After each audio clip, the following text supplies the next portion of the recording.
God kveld. Deilig verer, vet du.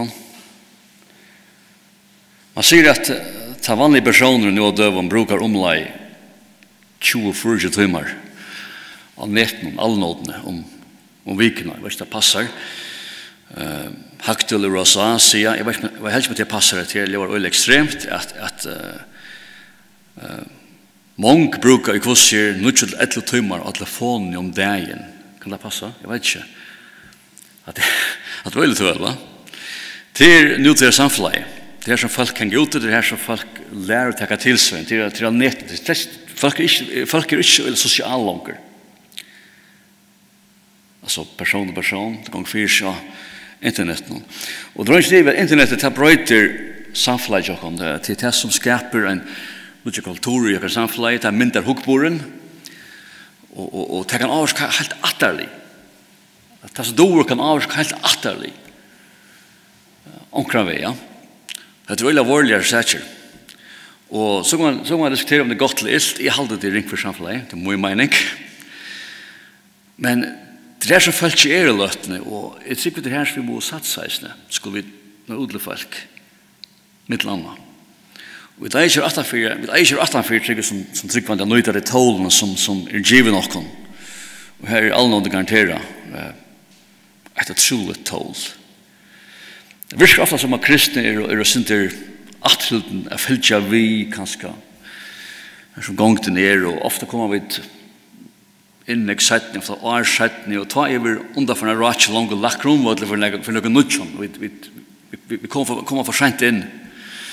De hygger atter at den første kristendommen, den første rundtra, det som ser mest det at det var ofte frammanfyr det er samfunnet. Til dømes var kristens samfunnet et øyla mobilsamfunnet. Det var øyla vanligt for folk det var mobil. Altså, det var et mobilsamfunnet. Det ferast til en annan, og det styrste i samfunnet. Det var bare jødar og kristne som gjør det. Men det var lengt frammanfyr det vanlige samfunnet. Det var et internasjonalt mobilsamfunnet. Innan bokmenton, det kristna var det som kombinerar av helte man papyrusrutlarna, alltså det som rutlarna som var av papyrus som var ett som är blä och plante och kombinerar det här vid bogaformen, alltså sett i böcker. Och det var framför det där samfunnet. Och hatra fyra män som inte må med ändå må missa veck. Ofta hade vi kanske göra det, vi är inte alltid så framliga som borde vara och det gångna som är inte i färd på några kompromiss av några slag, men vi då brukar tålen som är det. Det var Tim LaHaye, jag vet inte känna Tim LaHaye. Han skrev i en bok, jag hade varit forskning, han kallade det Mind Siege. Det är om gångna samfunnet nu av döven, sekularismen och humanismen och Gustav Vita kristna är att reagerar på det. Han skriver boken om akademier, om man var framför det. Och han skriver att hade kristna i USA i 20 öld var det synte mer framför än under. Så är ju Hollywood var ett kristligt tål. Alltså står under. Så kunde något hemma vid glädjebåskapen. Kanske inte effektivt vi gör det. Men det helt sig efter då. Att det var heimen helt man och här så tålne, att det får i händerna att man då ser man att mörka kraften som i det har haft en öl och avskar heimen och avskar människa bort från Gud, ja. Att det bara ett döme. Här det Kristus helt sig efter. För de tålen som vill rycka av. Jag var neten i Aarhus. Långt över England och funns vi det som gör nu. Då vi var i OM i 2006, då får vi ut till Taiwan som virkar med muslimer och asiater. Vi får ta in en antenna som hemma vi tror över och checka det. Du såg att det var anbud, det stora anbud, det måste bli arbete. Annars finns det nekv i evangelisering av gøtene, vi arbeider nekv i øtjen, og det er viktig eisne. Men jeg sa kjøtt at vi er gøtene og på gledebåskapen vi får ut ofta kanske 5 folk med boga bor vi och vi kan gott ha så jag gott ha kanske 5 samtal eller minne till och på 2 timmar som utmärska om man visste att det vi glömde boskapen det är tutning men så istället jag brukte tog på en grind kanske eller ett video eller också lukt vi brukte like bloggar brukte det som var tar av forumer isne att det kunde bli lysi av ofta fler 100 och fler 1000 folk. Så en gott brukar 2 timmar gott och tosa vi en 5 folk eller kunde skriva en grind som något ut till kanske 600-800. Månader då. Jag säger till vers kanske börja satsa mer på det. Ska man nå ut till den nästa fält. Man ska också att för 20 år sedan i Västheim tar islam och 8 då det kommer till att missionera Västheim för 20 år sedan. Det var främst och det var otarnar var där. Anskjede spårningar och tar sintra och kan man säga alla religioner och allt som tjackas vid det, bäg skriving och tjacks och det var allvarsamt då. Ett land som England så arbetade jag var först för i OM och det var i 55 massa England var klart till inhästa för islam. Det var stövan folk Einsmann var öppna för islam, tar lustat till islam, tar vi på islam och en störst del av England blev muslimer till 50. Jag ringstöva, vi mötte vi mötte kanske en person i 55 England. En person som vänt sig från islam till Kristus. Det var stövant. Och det var kristen tro över det. Det är som ofta är nöjvara på som speklar börjar. Kristna folk börjar att spekla resa och börjar granska islam och börjar svära efter. Det var nytt var det. Pura nytt att göra det. Och det var torrfört.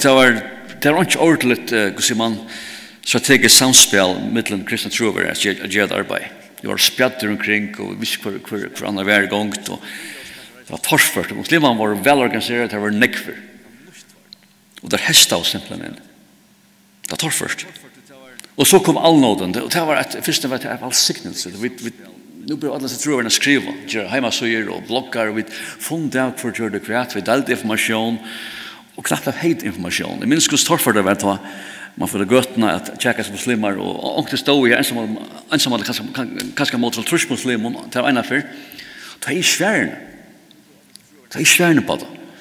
Och så måste jag boga sauna finna svärne och det var allt möjligt för att tala mot mig till visna bok bara finna svärne på oss. Det var rätt hårt först. Så all det kom så var allt knappt där. Allt var där och jag minns en av bästa hemmasländer som jag tar kallas Answering Islam. Det var en hemmasländer som hej jag skulle snacka här var för 1000 greiner moder islam så svär utan spårning under det var otroligt arbete just. Och så stor sickning där var helt otroligt. Jag får färdra i det. Så månen kom beina vid alla nåtene. Och jag vill visa igen åren alla det kom om ta en börja lugga det nu. Det är otroligt säg hur stor skickning alla nåtene är. Internet är värre. Bara för det arbete. Jag också är det islam det är inte som avskan långt i Europa. Det är så framgångt. Det växer till det folk blir och det folk det får en button så är men det är inte samma som avskan för folk är inte längre öppen för islam. Folk blir inte muslimer som för folk vänder sig från islam i det som omkring det för. Det ser man nästan islam under stor all upp i det och kritik och tar desperat att välja islam hade varit så för. Det blev brott. Och vi får ur England i 2020 kom till förra du mötte muslimer eller du mötte folk från alla stjärnes av göttene som hade varit muslimer och nu var kristen och nu pratade evangeliet. Det var vanligt i 2020. Det var vi mötte en person i 2005. Det var en riktig dam i 2020. Minns den ene kristne jag vet inte man kan säga fällskapet ett sankom rörsla i 2020 i England det hade döpt om 5000 muslimer. En år. Det är nog snäck. Så här skett nog. Jag tror att säga att allnåden är en parstral, till att du kunna nått ut till människor. Man kan se till förrunde ändå och några muslimer i Mekka som man vill. Härifrån, som då mal. Och fyllt upp på det. Så största tål. Jag mötte en ex-muslim ur Libyen för några månader sedan som det är kristen och bor i Danmark och är i Färjön. Och han är hemma så ju han dagligen har samband han skriver och lägger ut men han när omlai hemma så han har halt en 100,000 limer fast som få så grejerna kvant att han skriver 100,000 muslimer i Libyen få tillfär kvant därifrån. Alltså han evangeliserar muslimer kvant över 100,000 i Libyen. Och han ser i Danmark och gör det. Där bär få evangeliet, han svarar spurningen och han fyller upp. Han bor i Danmark. Jag tror det tända sig som du vet, man kan göra bara vid nätten. Och jag minns att vi kunde följa för Stutcha vid det var OM i en 8 år och allt lockar fokus är vid islam i 8 år. Och jag sa, vad gör du kunde följa? Jag gör det på samma mat, men jag vet inte muslimer i följa. Jag sa, kanske kunde hålla av för följa och arbeta ut efter som är just åren. Men vi kunde följa, man sa här en törver att tro av varje. Särskilt havnen, jag vet inte Esreden, havnen är något särskilt, något helt för sig, folk som följer. Det är så att det var gästerna och kritikerna och allt det här. Jag hoppas att den kulturen spräger sig ärestanna till Esreden. Det som är som det bänger för ganska klacksvitsarna och visst att jag hoppas man är klar på det. Det är så viktigt. Också att tøyna, som England kanske USA och ärestanna, så var det kanske vid i det. För någon har tøyna så och det var klar på hesa kräfterna som kommer in, hesa sekulära kräfterna som sätter några spårningar som avskavs kött. Man var klar på det. Jag husker ofta det är viktigt det är eisne kanske norranfyr, kanske klacksvig Esra, man är klar på att det kan komma in. Att det blir snöjande in och så känner kött in och så ständer man där. Och det var det så hevet du kanske en altrush 100 ungdomar som väntar samkomna batch att det är en och ställer man vid en tomma samkomna ungdomar. Hade vant det. Man är klar på det. Så man ska vara allvarlig i snär. Och i så döva dem. Då sa vi en ästring för nöjlig han säger vi det här problem med Esra. Jag säger ta vars du inte. Ordligen det kommer snöjande igen. Jag tåsar vi ungdomsleier norranfyr som säger att vi upplever så nekver ungdomar som kom på i och på 20 kom i en troarkreppe nekver, helt nekver tar liva vi som lunche men tar tryck vi uthålla fullkomligt uthålla vid tøyene och det är spårningar och där du inte att tackla spårningarna och det är inte jag dem och där spyr då vi ska färra en gång och man missar där att det är en vanlig tillgång tyvärr. Och det är viktigt att man orvätjer några för just där. Så vi kom hem till vi såg på en outroblek och så hade ganska värst att lägga orsken och tror över. Hur ska man alltså vi börjar vi ha skajer alltså tror över skajer och balkar och att som var mönster avgång det var nu skulle skifta från islam till ateism. Det var ju väl trots ateism är annars för det. Tog man 2, 3, 4, 5 år för det var snär. Hur toss man vet just där. Och det har faktiskt bara löp ut och det var väldigt hårt för det första. Man lärde det. Man lärde ästen Gustav också. Man lärde komma i jocken EU-flatna. Du vet, som man vet att undrar inte så man uthålla disciplina. Du vet. Nedan och underfra. Det bara ästen. Man lärde beina vid en Gustav Tjäkas diskutera. Men det tog i. Och jag vet inte om det tålen jag hörde ta att det skulle passa men man tar sig havnen om att det var en 400 bröder ungdomar i havnen som hade vänt runt batche och på en 4 eller 6 år. Det står tål visst det passar. Jag vet inte hur fallet är. Jag hörde bara att tala. Men så när var färren och man något som det kom så knappligt. Da måste få kan att tålna det så samkomna. Jag minns bara att Ebenezer Army Forward Longlands var en samkomma vi om 200 ungdomar. Man kan samla 200 ungdomar kvart höstkväll. Det är en strubbelage. Och man kom 8 hørte om og støvende i tog sanken kanskje i 2008, så var det ferdig 4 ungdommer. Og det sa man galt lutene, det sa man galt i øren sanken, jeg minns det, og Asa miste hele mytte. Altså det var 3 ungdommer i en på et år. Sanken som evangelius i Philadelphia miste alt eiste. Og Sam Hermansson, det er øyelig standard i havn. Her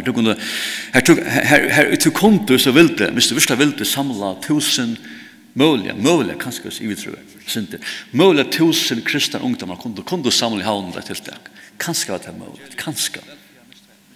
Her tog i 2020, skulle samle alt, alle sankommen skulle tale på 200. Og hatt det vårdelig til det. Det er faktisk en menning som er der. Og man snakker ikke om det. Det er ikke så til. Man tåser ikke om det en gang. Man er bra. Det var ikke for en gang vi. Og vi visste beina veien at tannaverskan hun kommer til å nete særlig. Det er ikke noen, det er ikke noen balkarbeid eller det var nettet som var så alt var her var tro å være balkar og lære Kristus, men vi visste at vi måtte ha kamp opp av netten og tog for i gang vi har brukt bloggar og annet og netten som var øyelig først øyelig og professionelt bare vi malen og eisene vi evnen men det var nøyot og det rykket vi togene ja, hva da? Og til ferdig vekker der da bloggar en slags heimasøye her du skriver greiner, du hever själva bloggen, så du lägger greiner och du visst faktiskt folk kan läsa det. Och så går det vimmerst under, det är en slags hemmasida. Kanske inte akkurat så hur säger man, avancerat som hemmasida, men det är en slags hemmasida. Jag har också brukt, min blogger säger inte kristendom och svärar, det var min blogger sen 2012, eller 11. Vi tar till flyer bloggar förresten. Och så har vi den på Facebook, jag känner Facebook det är öliga väl eisen, det kan faktiskt det är bättre det. Och där är Instagram till det som till det. Alltså det bröts ju heilom. Men det som ändrar in till YouTube, det är kanske det mest effektiva. Och här måste lägga video. Så det nu kräver att du just video. Det är inte bara skriva en grej, det måste simpelt än göra video. Det är så riktigt bäst av ett land. Och det är erbjudandet, det bröjde sig i heilom. Alltså skal du nå ungdommer der, så de leser ikke greiner langer. Så vi har 20 år, det kunne funnet på lysen og lytte grein, hvis det var ordentlig, provokerende evne, og det var stort og greit, det mynte vi, det kunne funnet på det. Men ikke bare en så, hvis det var. Og i det ungdommer leser ikke greiner. Skal du nå ungdommer, så skal du bruke et meme. Et meme er en øyelig provokerende mynt, vi tekster jo, det er det. Vi har en øyelig beinrøkt noen bådskaper som ofta er veldig falsker og han er så stutter, du vet. Så det er ofta blir det at det var noe som passer lykke, eller det er vittlegende, men ungdommer leser meme, til livet meme. Og altså, bare til er en større tjeneste. Jeg husker ofta, hvis jeg har vært i Europa i det, vi også har haft et eller annet, en tjeneste undermarsmentere, hvis jeg var leier for en tro å være attachet, ångstan i Europa og folk kom og få trening og annat, så har jeg sett en 2-3 folk bare funnet så meme. Bare skriva meme. Og ikke annet. Granska meme og gjør meme og spray tape og i rikkevis under nettet. Og i hundravis utover til. Det er så rævlig avvarskan. Men sørg for det passer det ikke er falska. Det er en stor tjeneste. Bare gjøre mynter og arbeide mynter og legge tekst nå og blekka det ut. Rævlig avvarskan av mennesker. Så er det YouTube-video. Man fann kjøtt av det hvis man gjør et godt video på 20 minutter. Glem det. Man ikke bruker 20 minutter av YouTube og gjør video. Så skal det være rævlig godt. Og spennende. Det er mest først som man bruker tøy på som gjør det. Så et godt video som ungdommer vet folk hittar etter, det skal være spennende. Det skal helst være provokerende. Beinrettje. Helst bare 2 minutter. Det er reallig avgjort. Men takk for måten skulle være ordet går. Det skulle være beinrakter. Det skal nemmer vi evner som det er å ja. Så, men man vet det gjør det, så det er bare masser av mennesker. Så jeg prøver å gjøre video for noen annen sjøene som bare tåsesenter og til og professionelt, til åndsrand, 20 minutter. Kanskje det er en av fjersfalt som kommer nå, nesten 3 år, Faktum ikke. Men det som jeg gjør, så gjerne, jeg vet ikke hva, novembermåned, jeg har langt brent for at jeg gjør YouTube-video, altså langt ankom til førje også om det, men det er en lille avgjøring. Og arbeid tankene langt i flere år, og jeg har sett gjort en liste av evnene som vi gjør, men så er det for en gang ut da. Og det krever det, det krever at du dår at ta seg det er for meg nok så strav. Du begynner bare stjerne ut da, og begynner ta seg, og ikke tykker at du bare sier stjerne da, du har rett. Et ånd for en anledning, og du er trøst og pressa, og så beina vi utenfor. Ja, du skal do og ta seg nå her, og være frisker. Det er en forferdelig avgjøring. Det er lenge til å lære det her. Og så er røtten. Røtten skal flåte ordentlig, og hun skal eise fenge folk. Det krever nok seg vending. Og nekka time som du har gjør YouTube og bruker nekka tøy på det, det har haft trening og sånn her.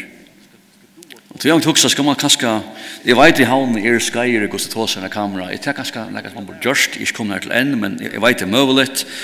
Et som jeg gjørst, jeg meldte dem inn og klippfisk, jeg gjørst video, jeg har klippt og tidser på, det er fantastisk, det har man lært øyne ekv. Men det er lenge vever den, vi viser klippingen og sånn, og ser video sammen. Jeg lærer, og så har jeg skrevet til en show, Dine Beck, døtter ikke, Jens Beck, hun er 4 minutter løttene, da kommer til at bruke video. Hun er trolig, og hun er nekkmennesker der i forrige. I sin video. Hun gjør fantastisk arbeid. Vi kan ha møter, vi kan ha møter rundt om noen, alt trus for gengen. Hun er tusenvis. Vi løter den bare av YouTube. Tusenvis. Jeg er vantribant. Det er trolig arbeid. Hun er en av største, akkurat største trykk vi evangelisten for den løten. Ja, ofte også er det folk som prætka. Det er ikke, det er folk som sitter YouTube. Det er ikke gjøre video. Det er noe å rykkes av folk. Og noe det er akkurat her som det er. Så, det hadde vært å be for. Men hun sier meg, Dine sier meg, høyden bare byrja, bare for gang til det, du vet. Byrja å legge ut, det første med det forferdelig, det er normalt, men det kommer i tøyene, vet du. Og skal du bøye til det var gåer, så er det omgående, sier hun. Så færre gang, med 2 år, så blir det fungere det vel. Det tek sånn tøy, at få det fungere. Så hette som jeg har strøst vid, siden halv november, siste år. Jeg sitter og lærer røttene og prøver å gjøre noe video. Jeg gjør så aktivt i halvt det var for en måned siden som kom ut. Det var mest bare mynden vi tog seg. Det er ikke lagt. Jeg er gang med 3 videoløttene. Her er tåskjermen. Her er i A-skjermen. Jeg vet ikke hva det er. Jeg er gang med det. Vånne for å ligge på noen viker, få det ut. Og enda målet er troverja, og til troverja vi evangelisering, altså vi gleder bådskapen. Og så er det tryggvande folk, ikke tryggvande å leve for Jesus og vi gjør så. Men alt skal være stått, det skal være beinrett, det skal virkelig, det skal rekke. Poenget er stått, men godt. Det er det som rykker her, og det er det som er stora, veldig stora. Altså, jeg bjør ikke. Ok, så lykke Arne, som det er også kvett, for spurninger er fremme i det. Hva er det som folk strøyes vi? Og jeg vet ikke, det er mange ungtrykkende enda, det som kommer på alder som strøyes vi, men jeg vet også sånn. Det som jeg ofte sier vi unge til hvis du vi er rolig, ikke mye måltid av oss, ikke mye trunne av det, men hvis du sett nere finner sværene, så finner du sværene, men det er alltid til at du vet, kritikken mot Bibelen og kristendommen og vysen og alt, det kan være som en stor tsunami vi først. Liksom om tro og liv, og det kan virkelig få det kalt, men bare minst lagt at alt som du hører det er gode argumenter som du ikke ordet først takler på nå, om 15 år, så er argumentene vekk. Det kan ikke brukes mer. Ikke missa trunna nøkron som ikke vil en trobeleid om nøkron. Det har her det vanlige tilgangen. Alt brøyde seg. Vysene brøyde seg, meningene brøyde seg, søvene brøyde seg, alt brøyde seg, metodene brøyde seg. Ikke missa trunna nøkron som ikke vil en trobeleid å lykke vel om 15 år. Det er bare tilgangen og haldande. Typiske spurninger stikker seg kanskje om Guds eksistens, altså er god til, og det er videre tydelig kveld, det er størst evne. Typisk, så kan man si at Guds Guds existenser giver goda mening det också om hur universum blir till ta i god en god förklaring kanske bästa förklaringen det också om hur naturen är skipa samman så det kräver ett vit det kräver intelligens det pekar att god hade mat man kan argumentera på andra även till bibeln är runt la luta är on orkuts och att det är största även man kan få så man visa han rit och hur skriver det här neck imist man kan säga att det är som neck fram i det till kanske hemma röjner och geva en tryggvande en ringa samskott och att kristna sövan och bibeln är så full alltså av blå i en händingon sövon och så spår ni hur vi fyller en religion som är väldigt så våldlig det är ofta kanske ta mest vanliga kanske den mest vanliga kritiken som vi hör det jag minns när min dotter Joy for skola när jag kom i 8:e flock hon skulle ha kristna och skulle ha serve i och jag minns att det första tror man ser by fire börjar vi att vi det farna från tujtujene här vi bränt och häxor ja in en ekmara hur säger man öppna eller frysa eller toleranta tuja så spyr jag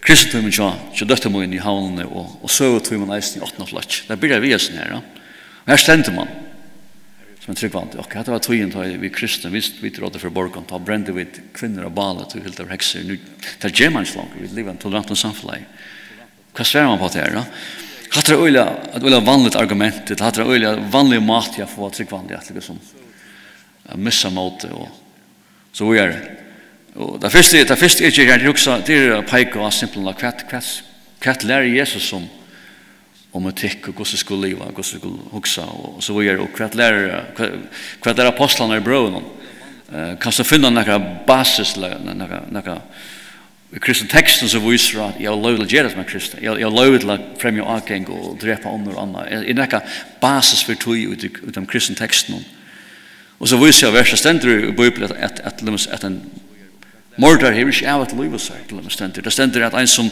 säger sig vara Jesus är bunden av som och ett för som han det ständer att såna ger det är nokta mina trick till det sagt så jo, jeg kan få ut og drepa folk i Jesu navn, men jeg bråd vi alt det som stender i bådget som er fyllt, eller den teksten som er fyllt.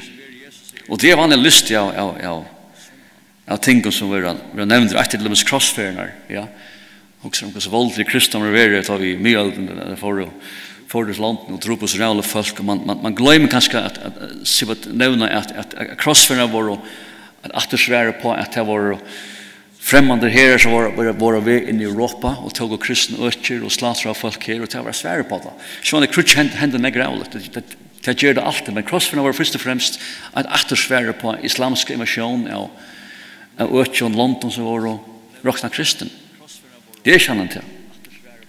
Rävligt, ja, det var inte gott ut men jag brukar ta som ett argument för att kristendomen är vanligt våldlig det är synd då. Samma hexabränningen med man säger som man säger att det var 4 miljoner kvinnor bräntar med av kristna.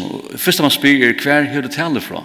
Kvar hur det talar 4 miljoner från. Det talar fullkomligt länge synd då.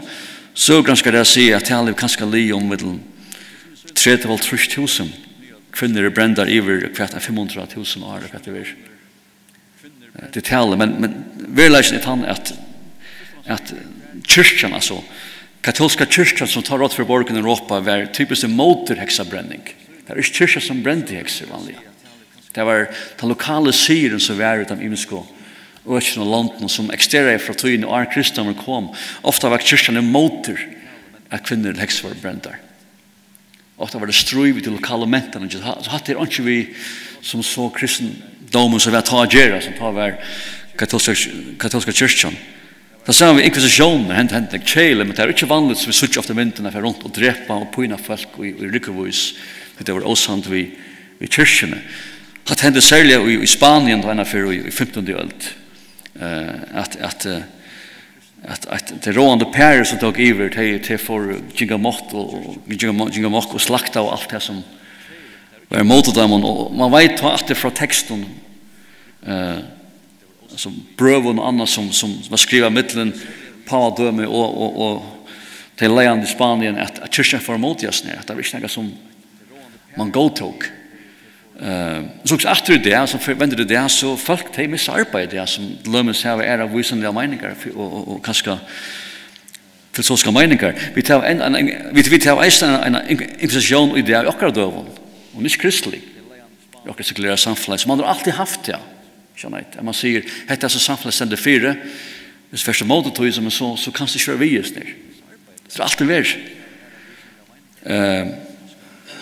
Annars som kommer nekve opp til med annet drap av indianer I Amerika, det var et man for iver I fyrstene, og etter hører man jeg hører ofte tale 100 millioner amerikanere, altså indianere var drypner av kviton europeiskon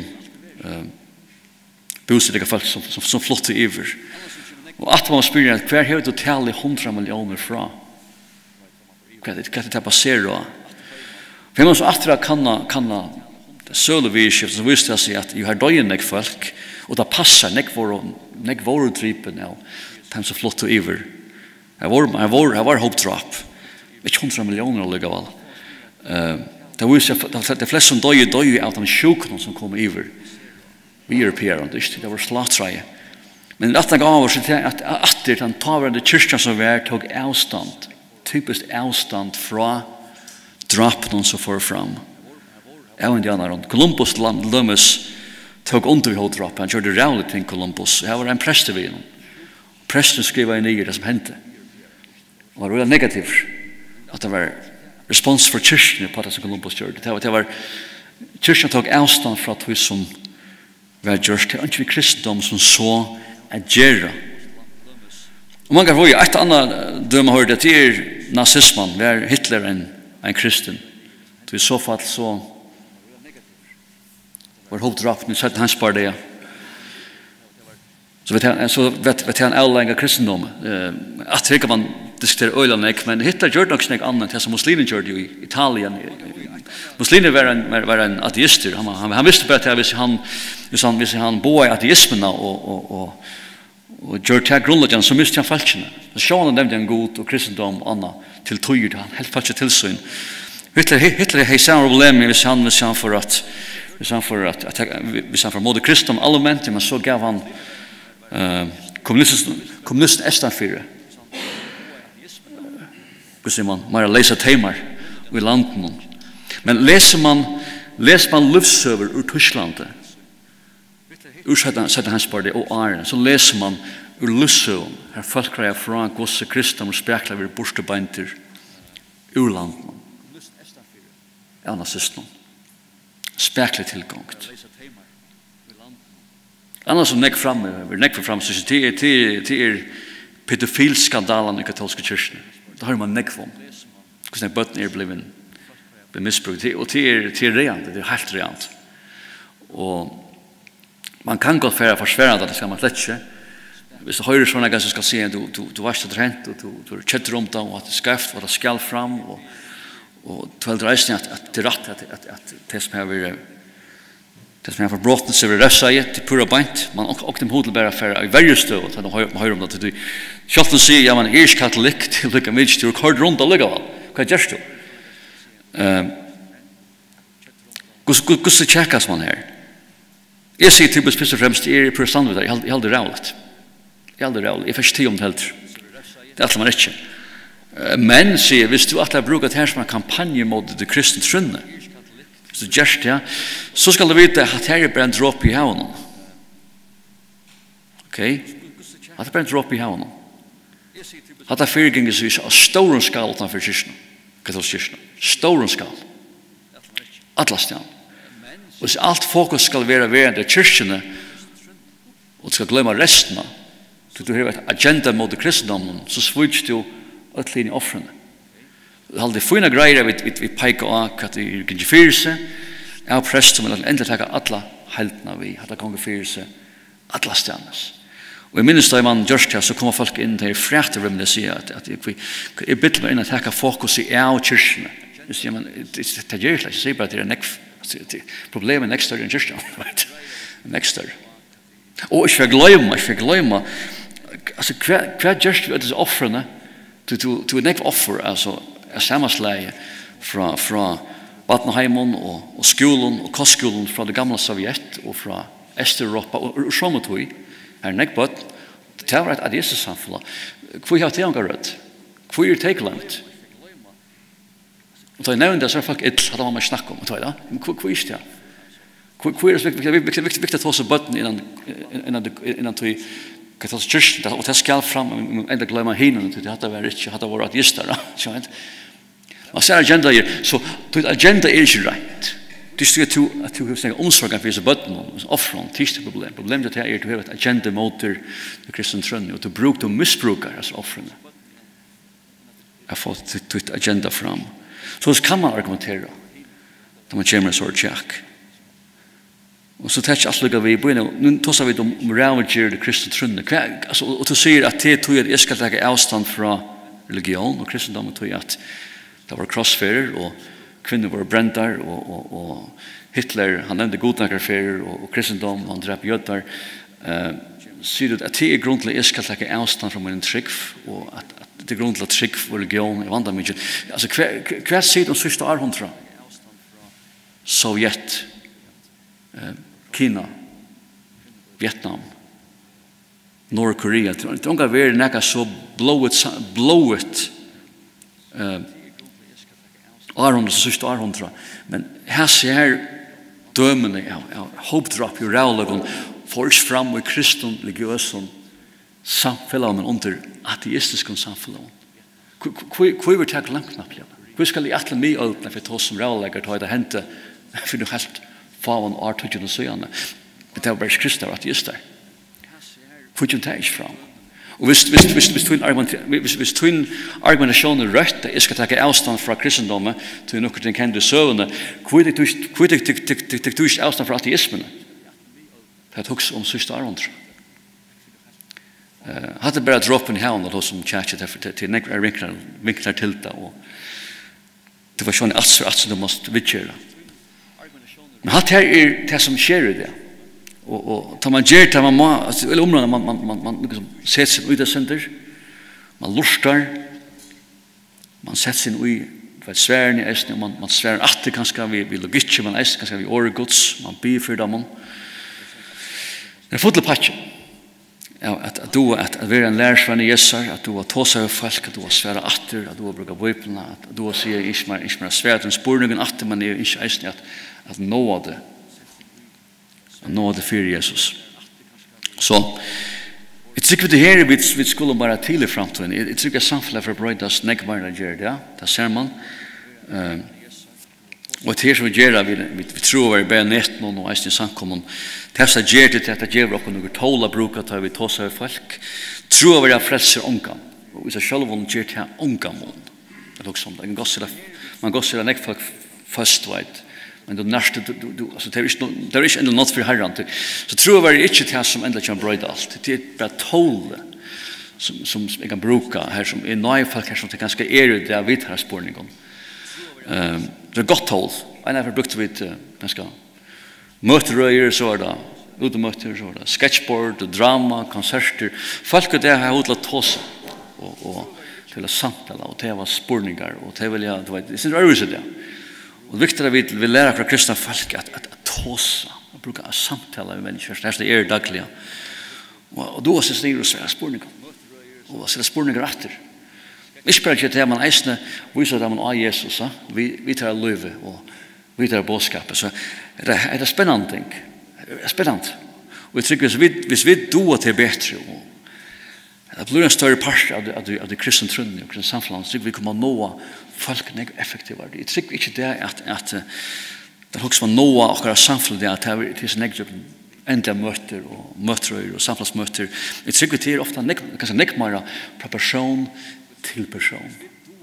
Personlig person. Det er man lærer det kristne sjølve som enstellinger nå i utlandet. Her som det er. Det er ikke man gjør måned. Store måned, men det er nekk arbeid vi. Det er vi gjør vi undervisning og opptrening og vise visjoner og så videre. Så alt det er endt her, det har vi tåst nekk for lunsjer. Man kan sikne sutt år, det som var alltid arbeid på skapen og tykker noe et eller annet.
Først med akkurat annet leser enda, men jeg skal bare leve opp at for enda løtene og takke høyene for det.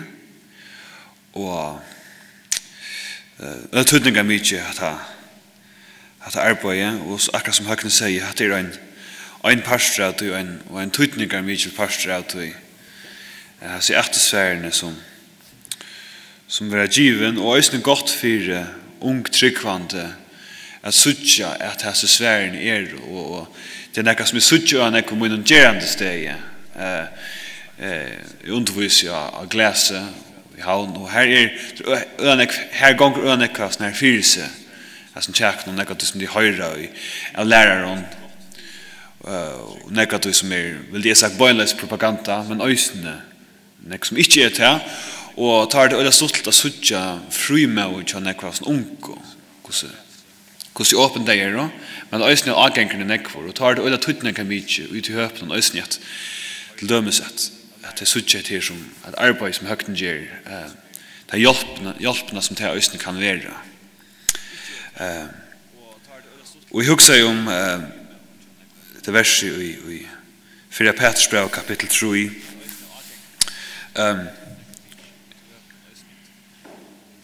vers 14 og 15,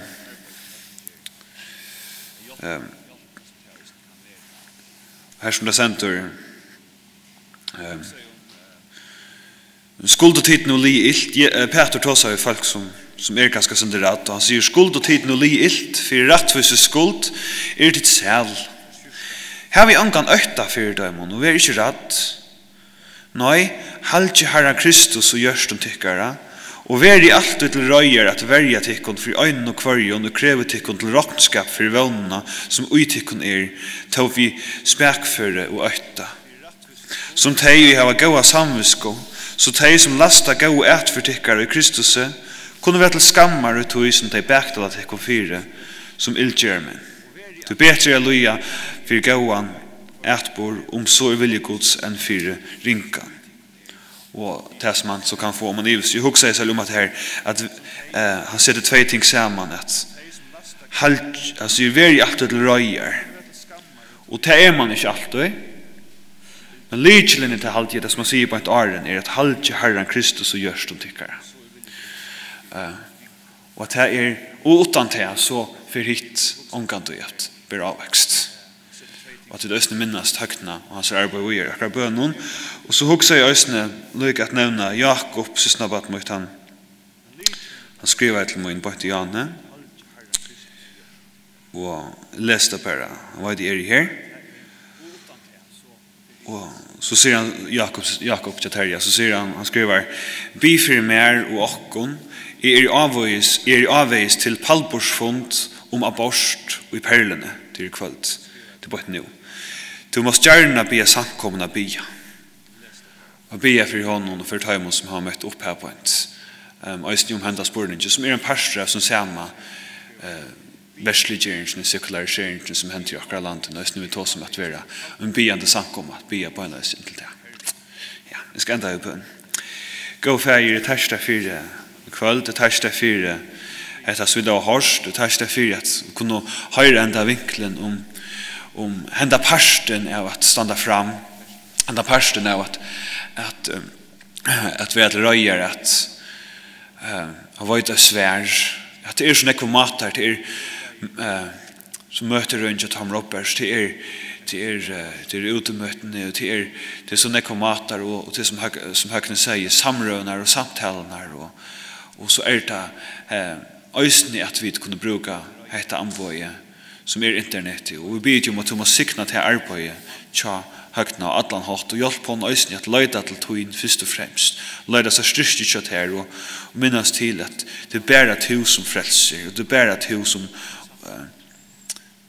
omvender folk og som samfører og bidder om at du må bruka verset til honom til det sikna til øysene som jeg nevnte til at de unge som kan gå min skola som ofta få et jeg føler ganske særlig havn og bid du må slitta deg opp og sikna tar av vittnesbord og atlan hatt og østen tar skikkvand læreren her bid østene for Jakob og Taimon som og i noen tryggvande hinner tunne bøtten som färden här i perlerna att lusta och kaska lotak och Jesu kärch nu att det är just nu vara vid till att börja ut versk fram efter så att akra landet att tunne skapningar som skapter tunne mynd fram vi skulle öja att han ratten att släppa liva.